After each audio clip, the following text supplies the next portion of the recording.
मातोश्री आणि उबाठा गटाला बहुमत अशक्य आहे, लपवाछपवी करण्याची गरज नाही, असा थेट हल्लाबोल केंद्रीय मंत्री प्रतापराव जाधव यांनी केला आहे. कितीही पक्ष एकत्र आले तरी बहुमत मिळणार नाही, असा ठाम दावा त्यांनी केला. पक्षांच्या बैठकी हॉटेल किंवा सभागृहातच होतात. गुपचूप लपवाछपवीची गरज नसते, अशी टीकाही त्यांनी केली.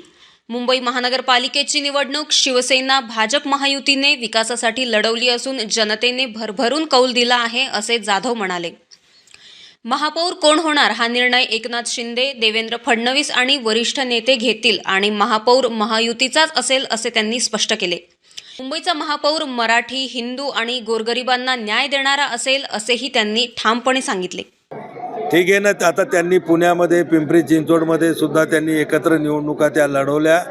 आता जो तो पक्ष प्रमुख असतो किंवा पक्षाचा अध्यक्ष असतो, त्याला त्याच्या पक्षाचे निर्णय घेण्याचे पूर्ण अधिकार असतात. जो तो पक्ष आपापल्या पक्षाच्या सोयीनं पक्षवाढीसाठी निर्णय घेत असतो. ते काय निर्णय घेतील ते त्यांच्याकडे, त्याच्याबद्दल मी काय बोलणार. अमोल अंधारेचं संघटन हे फक्त खामगावपुरतं मर्यादित नव्हतं, तर संपूर्ण जिल्हाभर त्यांनी विश्व हिंदू परिषद असेल, बजरंग दल असेल, या माध्यमातून संघटन केलेलं आहे आणि निश्चित त्याचा फायदा खामगाव मतदारसंघच नाही तर संपूर्ण जिल्ह्यामध्ये शिवसेना पक्षाला नक्की होईल.